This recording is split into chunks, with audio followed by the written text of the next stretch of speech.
So thank you for being here. Thank you for coming on this, the first installment of ABC Academy Business Conversations. So today we're going to talk about the value of networking and what it has really done for you. How does it happen? How does it flow? Because, being in Trinidad and Tobago, there's a popular phrase that we in a get through culture, somebody have a visa face. But how do you construct that? How do you make networking real? Are there tips? Are there tools? What about the person who doesn't like to network? And how do you think we could work for it? So James, I know you had some early thoughts in our first wave of conversation. So I don't know if you want to open the innings here.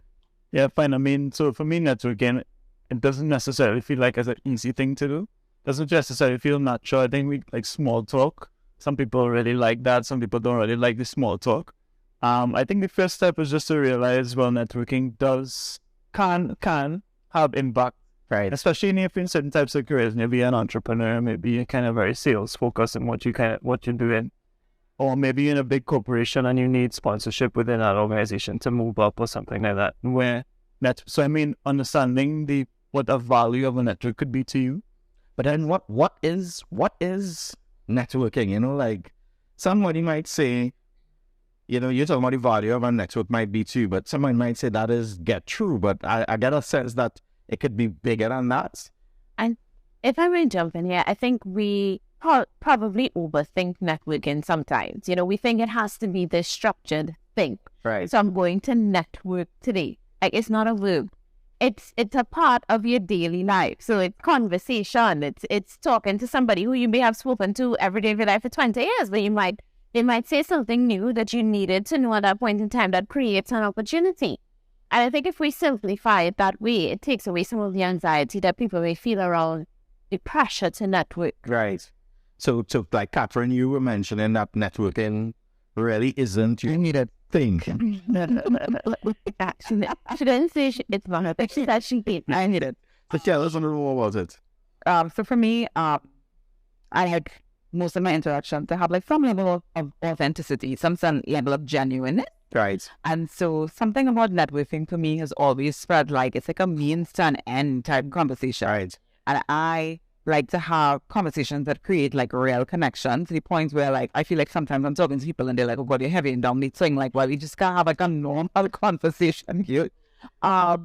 So that's why I kind of like in my head avoided like what I think is the traditional understanding of networking. And then because I'm in an entrepreneurial space, half of me being an entrepreneur is like avoiding things about the traditional corporate space that I didn't like. Right. Yeah. So I was like, start my business, then I'm talking about something that's authentic and genuine to me. It's my business that I've started that I'm passionate about. It comes much easier than like trying to sell myself as a potential like employee for that. Yeah. So it comes much more easy to me as an entrepreneur because it flows more and it don't feel like it's a means to an end in the same way. But I feel like when you're authentic, one, it flows easier out in general. But number two, that a bit of vulnerability, the other person typically could pick that up and say, actually, this person's getting me real. And then I will give a little bit more because that person is giving me a little bit more in a sense of it. So I try to like bring a little piece of vulnerability in a lot of my conversations. Like I'll go on panels and talk about things that are very personal. And sometimes I'm like, when I think about it beforehand, I'm like, they're going to think I'm a lot. But there are always people then connect to me afterwards. Like, I'm so glad you shared that. And it's so funny because like, again, I'm going to say something personal now because this is me. I started therapy like 4 years ago. And well, this thing she told me, she was like, have you ever really explored, the concept of vulnerability? I was like, what are you talking about? She's like, read this book. And it was like a Brené Brown book about vulnerability. And that's like something I try to take with me in all sorts of interaction that not even to do with my personal life. So I've done it again. Like now we're talking about like deep stuff. It's kind of ironic, right? That when you think networking in a layman's sense, it says, like what you could get, what you could more there and that. But what you're seeing is actually the opposite, where you need to be vulnerable. It's like putting yourself out there, giving something of yourself. And I was listening to a speaker, can't remember his name, but he was saying, networking is also about being likable. People want to like you, and people tend to like people with traits of like humility and people who give up themselves. So it's real counterintuitive to what you might immediately think networking is. But I think that brings the question, is there a personality type that lends itself better to networking? Because we tend to assume that if you're more extroverted, you're automatically better at networking. Right. I don't think it's as clear-cut as that. I think there's so many other factors that come into play when you talk about somebody who's good at networking, whatever that means anyway. Yeah. You know what I mean?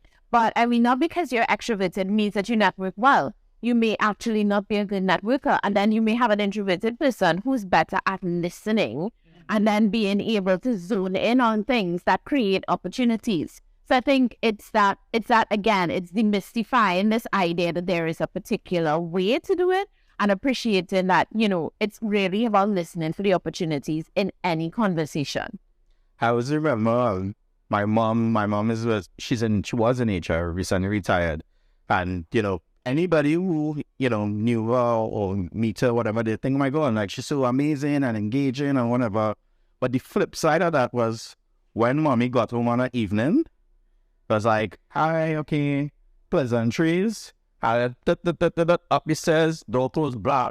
She complained. Yeah. She's missing People out. Oh, yeah, she's all people out and Yeah. needs to kind of, you know, recalibrate, catch herself again. And that was funny. And then if somebody called in that time as a call she'd have to take, she'd go from, you know, being totally disconnected to, hello, good evening. I remember my dad was like, my God, like, how do you do this? But yeah, it was a switch. And I think that happens in a lot of instances also with people. I guess it reminds you a little bit of dating. You know, when you first date somebody, you get kind of meet their representative. That and all these and more. It's made much of The consular general. So you kind of, that's why in the networking often feels a little fraud, because it's like, I'm never really meeting. Yeah. Which is, to be honest, I mean, when I think of the outcomes, right, what I want in someone in my network is someone who I could go to for an opportunity, or to vouch for me in something, or to open a door for me, or open a window even I could climb through. And ultimately, to me, that's most effective when I get to work on a project with somebody. I get to work on something with, you know, and then you connect with someone in a much deeper level. You have more contact time, more exposure. How does someone vouch for you if they've met you for 2.5 minutes in a cocktail mix versus spending, you know, 2 hours prepping a panel and doing it with them, or going to volunteer doing a beach cleanup with them for an hour, cooling a garbage bag and chatting. That there's a different level that comes when you get to actually do something with someone. Yeah. I think it allows you to see them in different contexts and in different lights that will give you a better picture of the whole person, as opposed to that snapshot in time where they're intentionally trying to impress, you know? So you can see that, as you say, at a beach cleanup, you know, they're probably not dressed, they probably just, you know, it's hot, or it may be raining, you know, but how do they function in that kind of environment, which may be a good indicator if you want to, let's say, hire that person, you know, how do they function under stress? That is actually an easy networking opportunity right there. But then, what do you say to the young person, the aspirational person? You just come out of school, you're bright-eyed and bushy-tailed, you have a degree, and you're smelling the world of opportunity, but you don't know anybody. Yeah. You know, like, what is their approach? What do you recommend that they do from a networking perspective? My personal view is to just be your authentic self. I do not believe in creating a persona that you feel you need to create. I think that just sets you up for disappointment, because if it's not who you are, you're not going to be able to maintain it. I think that people run away from their authenticity because we have been taught these stereotypes of what you should be if you want to get into a particular line of work or career or whatever. But I think we are evolving, maybe not as fast as we should, but we are evolving to appreciate authenticity in a different way. And I think we need to encourage young people to be authentic, being you. Now, that is not to say that you be you and you turn up to work in. And it's just it. Yeah, you know, now you're going to play bullshit. That's the real, right? Okay, not that yet, but I'm be you. Yeah, what I mean, yeah, but it'll be. Yeah, but I mean, be you. Don't be afraid. Don't feel like you have to stunt who you are in rules. Speak your truth. Be willing to speak out and to share your opinions, because I think that is where the future is. But Chevonne, let's keep it real, right? there's somebody out there who listening to you and saying, "Hey, that's a real man talk." Because when I be me, nobody's come to me and talk to me. So what do I do? Are there skills that that you all have learned over the years in terms of getting that engagement, in terms of pulling out conversations, in terms of where they position themselves? One of the biggest challenges with the whole concept of networking is this idea that, like, but nobody's going to come to you and you have to step outside of yourself. And, like, that does not necessarily come naturally to most of us, especially in, like, our society where there's a shame attached. Like, who remembers, like, Fallon?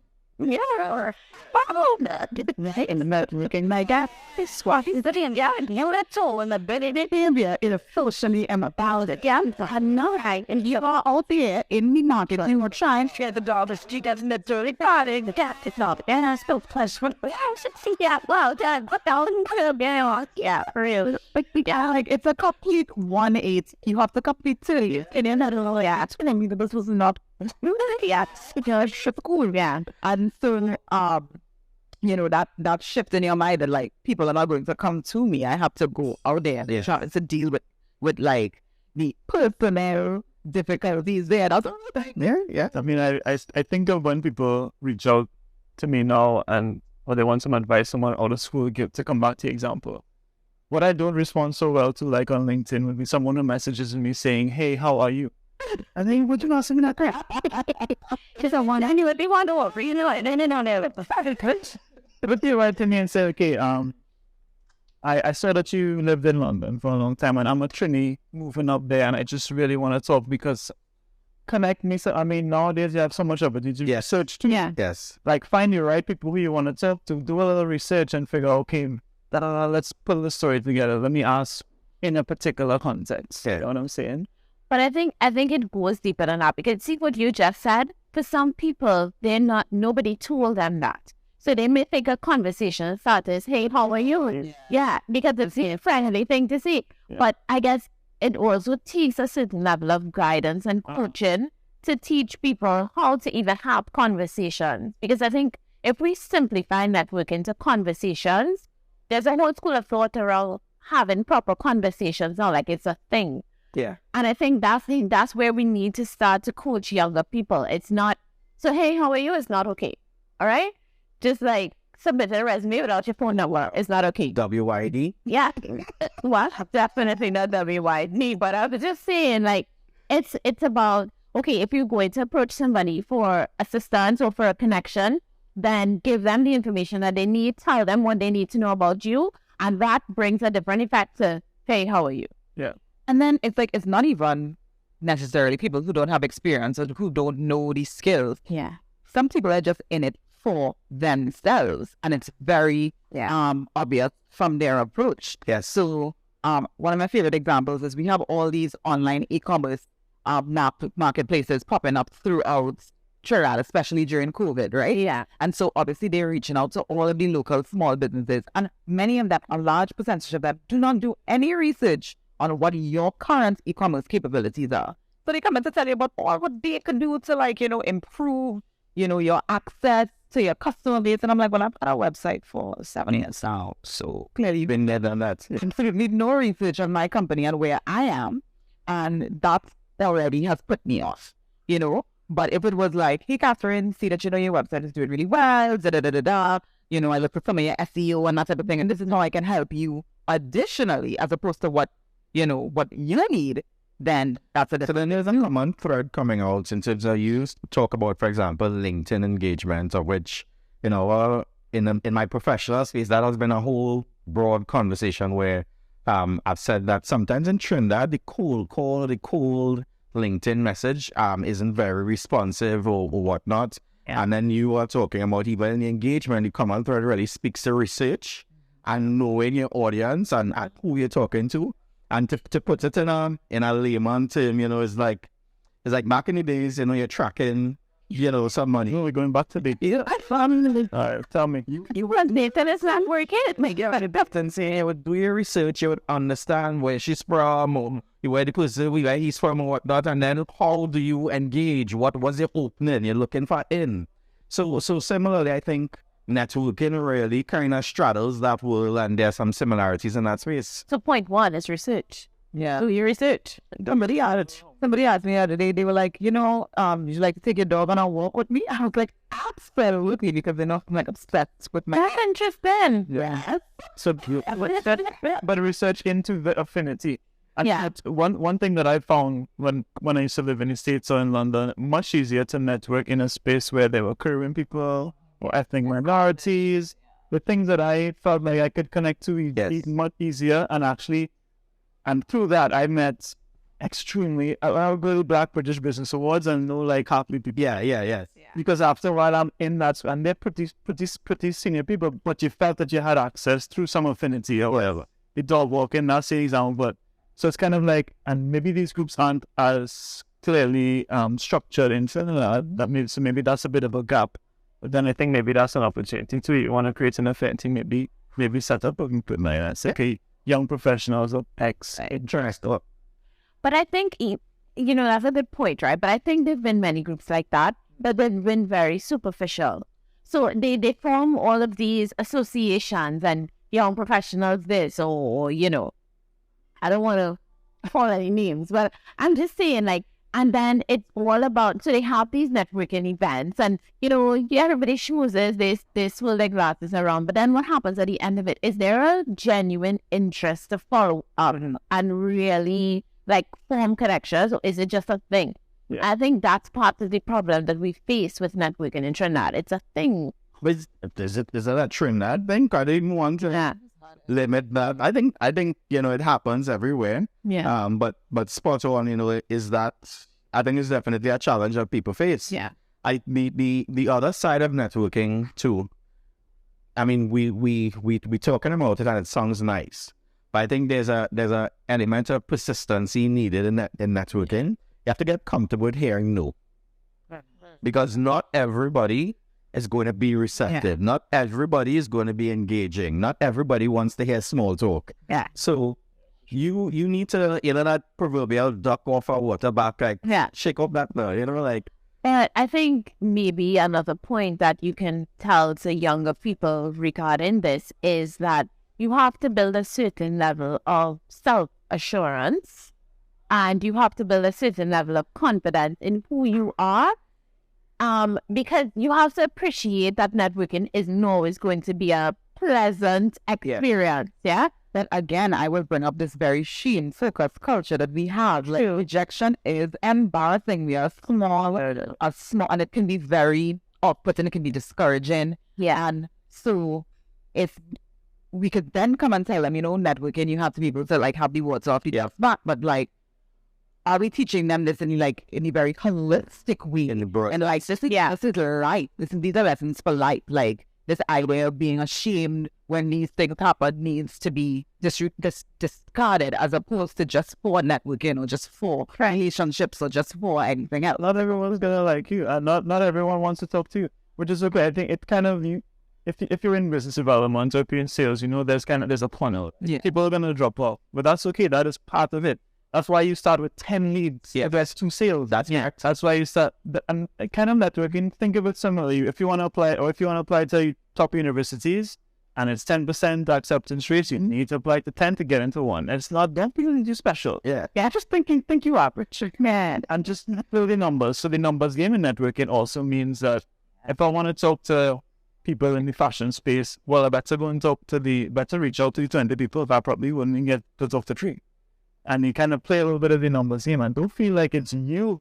They rejected you, but rather the odds of me getting to access this type of person is in and of itself slim. That's correct. Regardless of who I was, or what I looked like, or what school I went to, the odds are less. So play the numbers game. Funny you say that on a personal note. Like when coming out of university, I've got 2 years, and then at some point, my uncle invited me out for drinks with his friends on a Friday. Did he really invite me, or was I passing by and I saw that that was free drinks? Anyway, so we had the drink Friday, and I was very like wide-eyed, bushy-tailed, like, blimey, this one, that one. Oh wow, this is onto something. But somewhere inside there, it also occurred to me, hey, these people are where I want to be from an aspirational perspective. do I spend in between all the old talk and, the that little nuggets of wisdom or whatnot, if I spend more time with them, if I could learn from them? So I eventually, over time, made a very conscious, deliberate effort to spend time with them on a Friday. And I always remember, like my friends would be like, oh, so I got life of these old men. We could be going at the age of 51. I've been cool, back in the days. But it was also very deliberate because I knew where I wanted to be. So I think from a networking perspective, it's important to have in your mind a dream, a wish, where you want to be and why you do it. Was the fancy term for it? Visualize. Resounded. Am I pronouncing it correctly? Resounded. There we go. But I want to go back to that whole being comfortable with getting new. And I want to give my own story because when I started applying for jobs maybe 2 years ago, like the amount of rejection emails I got, it was becoming a joke. Yeah. Like I would call my friend like, oh, well, I just got another rejection email today. Ha ha ha, But then one random day, somebody came to pick up a cake at my house. And we stood at the gate just talking, about the cake. And they were like, did I tell you about this thing I'm doing now? And I'm like, no. And starts to talk. And I start to talk. And they're like, looking for a job by chance. And I'm like, yeah, I am. I've been looking for the part. And this is what brought us to today. So I'm saying, like, again, like in that moment, there was nothing about the job. Like even after I went inside, I'm like, is this even real? I wonder if this is going to amount to anything, And I brushed it off. But then it became a reality. But I also was able to reframe my thinking that all of those news led me to this, And I think that's something you have to appreciate as well in networking. Like, the news can be disappointing, but then it probably is guiding you to a different path that you just have to be willing to go along that journey. That's not the easiest thing to do. I'm not saying it is, but, it's something. No, I mean, to take it in a slightly different angle. There's some people who believe in a higher power, in fate, karma, and you have different names for this kind of things. But I think that, to me, kind of helps. It helps because I believe that, that didn't happen because it wasn't me. Yeah, it wasn't meant to be. Actually, something else is around the corner that actually there's a better connection out there for me, whatever. Then actually, if you believe that, it really could ease up the anxiety because obviously there's going to be anxiety, rejection, and that's totally normal, human. It's not a bit button. Again, I'm also very bad at rejection. I'm not very good at it at all. And so I don't like to interview for things. And so, again, I was like, maybe I should have summoned us and avoid all and do it. I will do this, but then no. And then I have my control because I could put everything into the products and how they look and then have that sound everything that can be, judged. Yeah. So, I wish somebody had told me those things more when I was younger. However, then I probably wouldn't be doing it. So, I had everything for a reason, right? That's interesting because you're actually saying that your push to become who you are came from your wanting to avoid all of these things. And that's interesting because people see avoidance as a negative thing, but Kathryn was able to kind of channel her avoidance in a positive way. Well, instead of speaking small talk for herself, she's letting her work speak. Yeah, and she will be as much. It takes the light off of you directly. Yeah. And I look at it as like, I have an entrepreneurial personality. These things are extremely difficult for me, but I tell myself because my personality is much more entrepreneurial and this avenue is better for me. Ultimately, I think your work does still have to speak. You can let you want. Yeah, I mean, I guess some people still have a point on the basis of this relationship, and that's the essence of nepotism. That's nepotism and stuff, and I hate that. But ultimately, if you don't really know somebody that well, but you've spoken to them a few times and they're a high-powered individual who can make things happen for you, really the thing that's going to make them do something for you is them recognizing a spark or seeing your work and be like, you know what, this breakdown's a freaking... Yeah. I'm going to make this girl get into the next level. Or, this guy, helped me to do this budget for this charity. Yes, you know what? He's looking for financial. I mean, let me see if I could sort this guy out. Yeah. And then the flip side of that too is that we see where people are sometimes headhunted, and that is their network working, where your work is so good, people seek you out rather than you looking for opportunity finds you and it aligns with you. So that is definitely something that But my question is, where do we go from here? Like, how do we get this information out to help people? And people are very different. Like, Yeah. I'd say you have young people, then you have people who might be middle of their career. Yeah. And looking to change careers or something. In the entrepreneurial space, one of the things that I find like really underserved is there's a lot of resources for startups. There's not a lot of networking opportunities, like, you know, mentorship opportunities, people like group conversation. So how do you take yourself from like small, just starting up into the growth phase, into like get into like a medium size situation? It's not into exports and that type of thing. There's in my opinion, very little networking happening in that level. But when you now started, everybody wants to talk to you about how you can like get to the next level. And then Yeah. Yeah. So I mean, at the end of the day, right? What you're trying to get out of networking typically is you're trying to get a new job, or you're trying to launch a particular business or something like that. So we do have to recognize that for people, there could be value in it, right? So for me personally, I know that there's several job transitions that I've made that I know that my network had a part to play in, Right. because I know that the person who hired me hired certain people, and those people knew me, and we would say, well, yeah, James could do this, or can't do that, or whatever. So for me, I've definitely had personal experience with that. I do the same thing too. Yeah. If I hire somebody, I will call 15 people to talk about that person. Or when I brought a new job, I will talk to 15 people about that company and get different opinions. People do that. You have to understand people do that. So that having people who are, I don't want to say strategically placed, but people there who know you, you know, certainly could have influence. If you're working in a company, you have to think about who are the quote-unquote influencers of the That's correct. It's not necessarily just the CEO. Because the CEO might ask their assistant, hey, you ever hear about this James Walker guy? Yeah. Yes. And the assistant might want to say, well, yeah, actually, and he's lime good and he's cooked up for them and then whatever. So wait, hold on. noted. Wait, is this real? Is this Corey?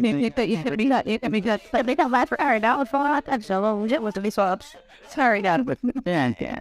Not networking, but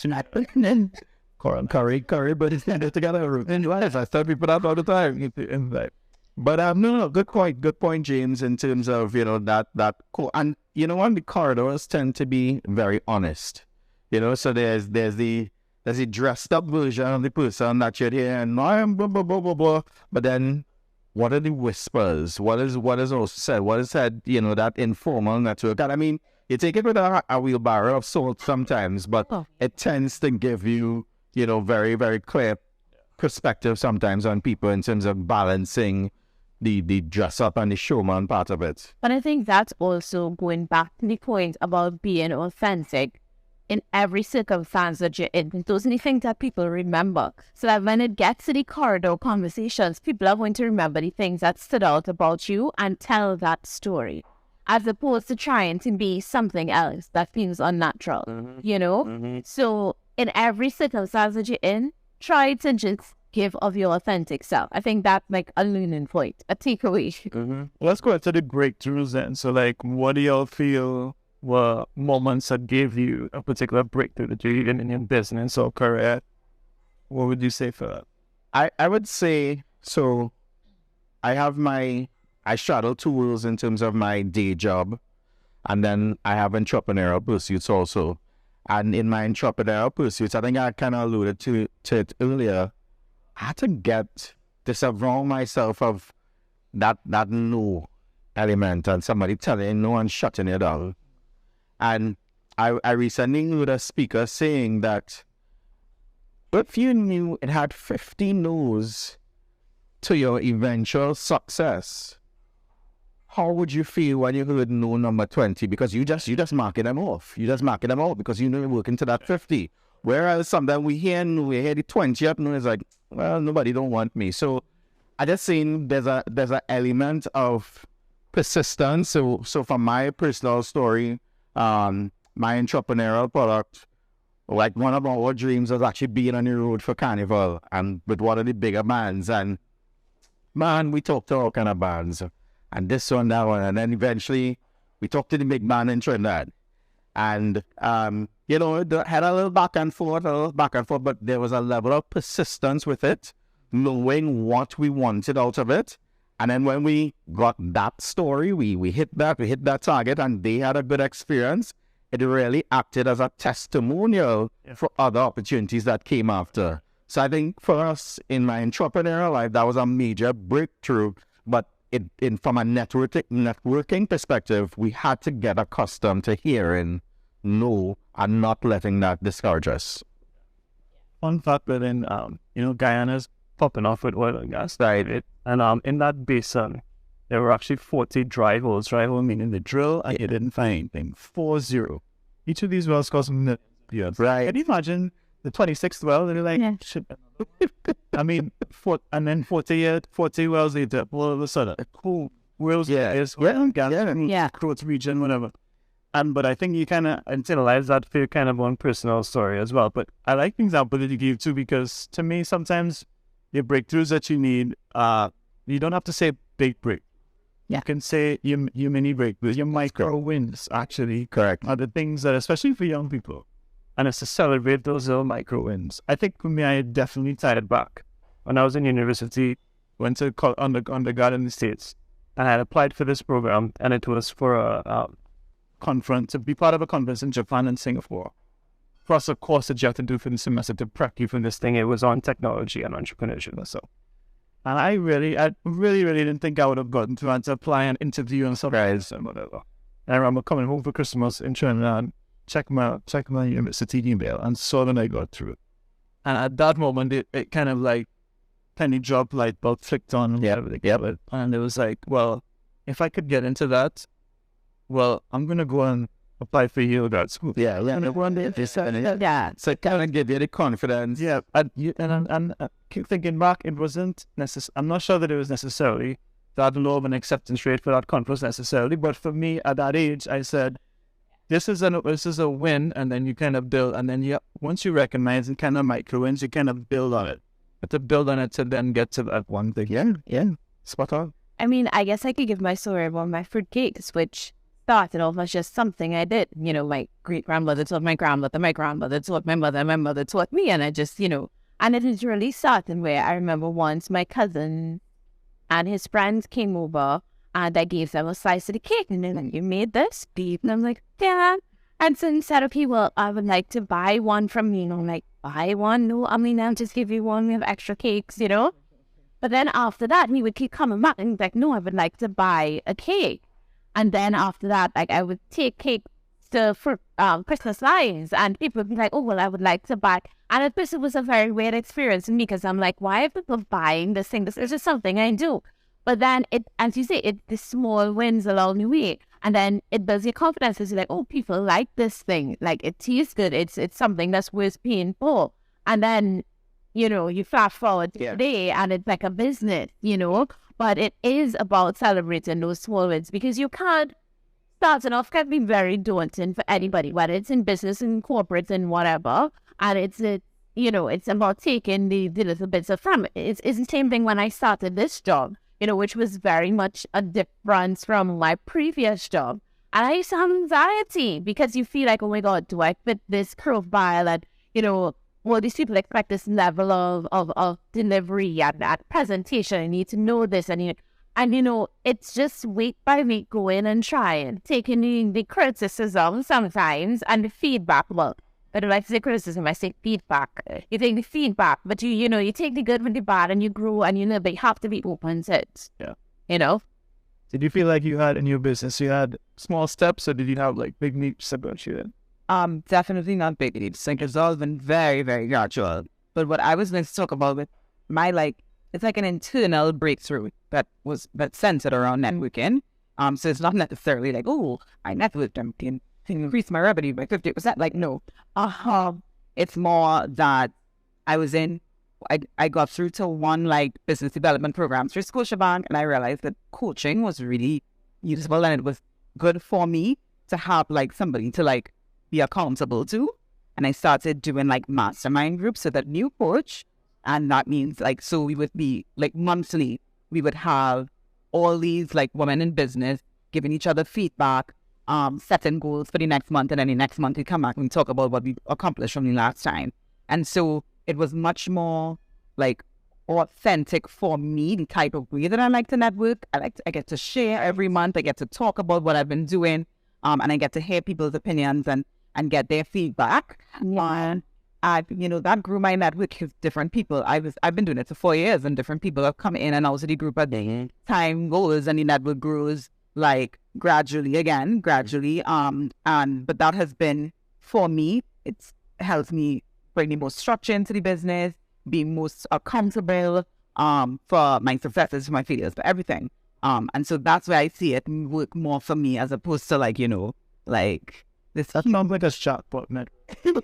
That's the kind of network you kind of want. You're getting feedback. You see them regularly. Yeah, it's real tangible stuff. And then when they grow out in their lives and they think about, somebody's creating like corporate gift packages, I'm on the top of the line. And if I really think about them too, so it's like a two-way street. But maybe that brings about another point that we should draw out, which is you have to decide what type of networking you want and target that, because, the different styles of networking may work for different people. So you appreciate it more of coaching and mentoring style of networking. For sure. Whereas somebody else may not have that type, but you have to probably determine that up front and seek out that style of networking. And it could be, doesn't have to be traditional either. So yeah. A little background into me a little bit. So for 5 years, I was at the London Calypso 10. So I sing kaiso, ride kaiso, and then that, right? And I'm thinking again back in it now, right? Seeing back in China, I'm like, this is the whole thing. Yeah. And whatever. You did too. I went to. So when hold on. I'll give us all of it.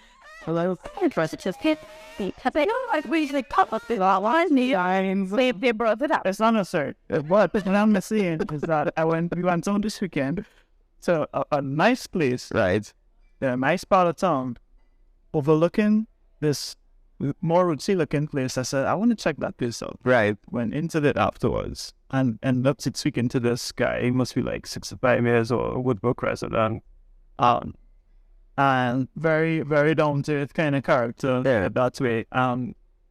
Speaking to that, chatting with that guy, stranger, for like an hour. Right. Told me with all of these ideas and thoughts that I could then channel. I was like, this is Tyson number 1, this conversation is Tyson number 2, yes, number 3. And so actually, like when you think about networking, it's not necessarily, I need to speak with the CEO. So whatever. Actually, maybe what you want is you need an inspiration. An inspirational, yeah.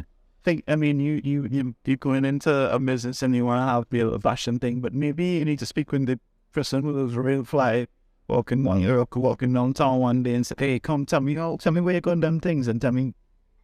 Actually, so networking, if you kind of think of it a little bit more broadly, you say, well, actually, the network could be a little less intimidating, because you know what? It's not like I'm trying to reach out to follow. You're right. Got it. Trying to reach out to the guy in the Woodbrook residence who is getting drunk in this bar that you probably shouldn't be getting drunk in. But I think that's the reframe it. That the taking your head out of networking is this pie in the sky thing. It's conversations and shit. I was just going to say, to bring it back to the GT Visa Face Culture, some of the best networkers I know are my promoter friends. Right. And then, like, when you see, like, certain people do it, but, like, number one, best one I know, he can make you feel like everybody is his best friend. You in that plot. Yeah. Like, if you do not come, he's going to be extremely dejected and disappointed. And he's doing that. He's got the capacity. He has the capacity the average person can do that. And have people, like, really feel across a large number of people. I remember an experience liming in a reunion line with Pandy, the old Silver Fox. And I remember leaving after talking with them. I didn't play Old Fours or something like that. And after talking to him, I felt like he was my best friend. Yeah, that was stitching nothing. Like, I thought, like, oh my God, like, that, so I should call him. So then when I see him all the time, and like, in hindsight, he probably doesn't remember how. But it doesn't matter. Like, I feel like we connected. So I think, to your point, there's that genuine connections that need to be made also. and making people feel as though they belong, and it doesn't necessarily have to be a shirt and tie. Yeah. But it's also context and environment, right? Because you're playing all fours, which is probably a context that he was comfortable in, you were comfortable in. I think that's a big part of what makes networking work. When you're in environments where people are comfortable. Right. From the time you bring discomfort into it, it's already a natural and upends the whole thing. You need to put people in a space where they're comfortable. Yes. And that brings out a natural flow of conversation that probably wouldn't come if it not. Yeah, definitely. Ask any man who comes in the shop, they get immediately like, of the pick, I don't know what to do. I have to ask, I don't know what to say. But women come in and they're just like, oh, I am here. Yeah. So, I mean, in terms of looking at a recap, probably we could ask each person to probably give a point or two in terms of what really jumps out at you at networking, and what would you advise to somebody in terms of what their takeaways could be. So we'll do, James, you want to go first, or Chevonne, you want to go first? Okay. I think the two things that jump out at me, one, are to be authentic in all of your interactions. And two, you have to determine upfront what you want out of the networking interaction. And I think that usually guides everything else. Okay. So authentic and knowing what you want out of it. Yes. Kathryn? So for me, it would be to like give a little something. So whether if it's the vulnerability, giving of yourself, or, as you would say, you've done the research, so you have something to present that you have done. Yes. To give a little something. And then also we have a lot of like Trinidad society things that we just need to let grow if we want to progress. And, starting to do those things earlier is way better than being like 40 and trying to figure out how I'm not feeling like a salad in on competition, right? So a vulnerability and at the same time some kind of openness in terms of our broader culture, and being open to newness, because sometimes we're very insular. Yeah. James? Yeah, I guess a couple of things. One is that treat it like a funnel. Don't be afraid to get a lot of no's, because ultimately it's just odds you play the numbers here. Right. Number two is that networking, if you want quality interactions and sponsorship and mentoring, all of it, it often helps if you're doing something with someone. Being part of a charity together or something doesn't have to be very complicated. If you can do something with someone, that increases the amount of time that you have to expose your strengths to them, and then they can jump on it also. So then that speaks a little bit to being genuine, and again, what you're giving of yourself. And then, of course, the volume game in terms of being comfortable hearing no. And then don't start the LinkedIn message with, hey, how are you? I guess you. Out of good one. That's a good one. That's a good one. That's a good one. It's true. All right, folks. So, thank you for coming and being part of the ABC chats. And I'll see you all sometime in future episodes. And you all are certainly welcome to be part of the ABC family. Thanks again. Thank you.